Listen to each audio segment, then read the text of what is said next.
Good morning বন্ধুরা, কেমন আছেন সবাই? আশা করি ভালোই আছেন। আজকে শুরু করছি নতুন একটি ব্লগ। দেখতে থাকুন আজকের ব্লগটা। সকালে আমার জন্য চা বানাচ্ছি, তার সাথে অন্যদিকে দুধ গরমটাও চাপিয়ে দিলাম। লাড্ডু সকালে ব্রেকফাস্ট, আলু সেদ্ধ আর মুড়ি। লাড্ডু খেতে বসে পড়েছে তার ব্রেকফাস্ট। দেখুন বন্ধুরা একবার কেমন করে খাচ্ছে লাড্ডু। আর এইদিকে আমার জন্য চা বানানো complete.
Laddu lunch ready. Laddu আজ লাঞ্চে খাবে দুধ আলু ভাতে।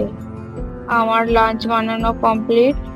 লাঞ্চে আছে সাদা আলু ভাজা, মূলো ভাজা, শাক ভাজা, আলু বিনস ভাজা, আর আছে পুঁই শাক দিয়ে কুমড়োর সবজি। আমি লাঞ্চ করতে বসে পড়লাম। সন্ধ্যার টিফিনে বানাচ্ছি চা। লাড্ডুর বাবা আর আমার জন্য। লাড্ডুর বাবা আর সন্ধ্যায় চা খাবে। আর পনিরের সবজি বানাবো, তার জন্য ক্যাপসিকাম, টমেটো, কাঁচা লঙ্কা, আদা সব নিয়ে নিয়েছি। পনির নিয়েছি, এখানে নিয়েছি কাজু, পোস্ত পেস্ট করে নেব।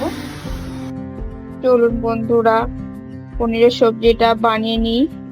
প্রথমে কড়াই তেল দিয়ে তাতে পনিরটা দিয়ে দিলাম, আর দিলাম অল্প পরিমাণে লবণ। হালকা পরিমাণে ভেজে নিয়ে তুলে নেব। একটা জায়গায় হালকা গরম জল করে তাতে অল্প পরিমাণে লবণ দিয়ে তার উপরে ভেজে রাখা পনিরটা দিলাম, তাহলে পনিরটা নরম থাকবে। এরপর কড়াইতে অল্প পরিমাণে তেল, তার সাথে অল্প পরিমাণে ঘি, গোটা জিরে, গোটা গরম মশলা, তেজপাতা দিয়ে পেস্ট করে রাখা মশলাটা দিয়ে দিলাম। তার সাথে দিলাম অল্প পরিমাণে কাশ্মীরি লঙ্কা আর হলুদ, লবণ, আর দিলাম ক্যাপসিকাম দিয়ে ভালোভাবে নেড়ে নিতে হবে।